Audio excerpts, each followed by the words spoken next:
आप सबने एक कहावत सुनी होगी, जो होता है अच्छे के लिए होता है। इसलिए ईश्वर पर हमेशा भरोसा रखना चाहिए, क्योंकि ईश्वर हमेशा आपके साथ होते हैं। एक कहानी सुनाता हूँ, पूरी अवश्य सुनना।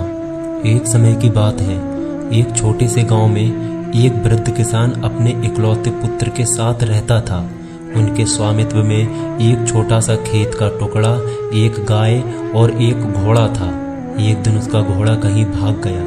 उन लोगों ने घोड़े को ढूंढने की बहुत कोशिश की, पर घोड़ा नहीं मिला। किसान का पुत्र बहुत दुखी हो गया।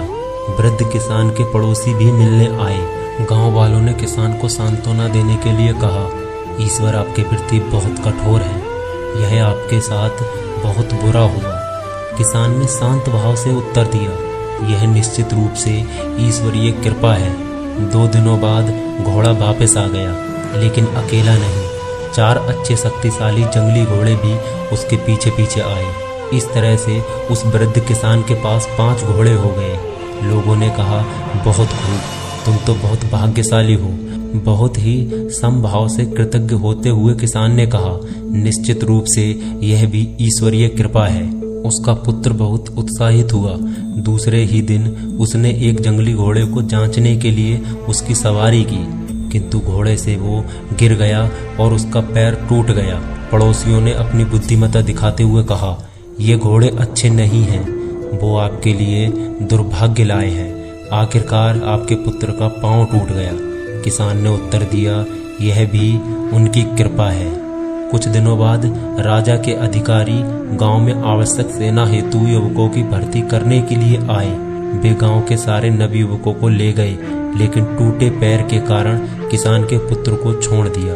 कुड़न और स्नेह से गांव वालों ने किसान को बधाई दी कि उसका पुत्र जाने से बच गया। किसान ने कहा, निश्चित रूप से यह भी ईश्वर की कृपा है। ये हमेशा याद रखें कि प्रभु कभी भी किसी का बुरा नहीं करते, ना ही सोचते हैं। हम जीव ऐसे हैं कि हमेशा प्रभु को ही दोष देते हैं कि हम तो इतना भजन करते हैं, सेवा करते हैं, तब भी भगवान हमेशा हमारे साथ ऐसा ही करते हैं। हर परिस्थिति में प्रभु पे विश्वास दृढ़ता से बनाए रखें और किसी भी परिस्थिति में अपना धैर्य न खोएं। हमारे जीवन में जो भी होता है वो हमारे कर्मों का फल होता है, फिर चाहे वो अच्छा हो या बुरा हो।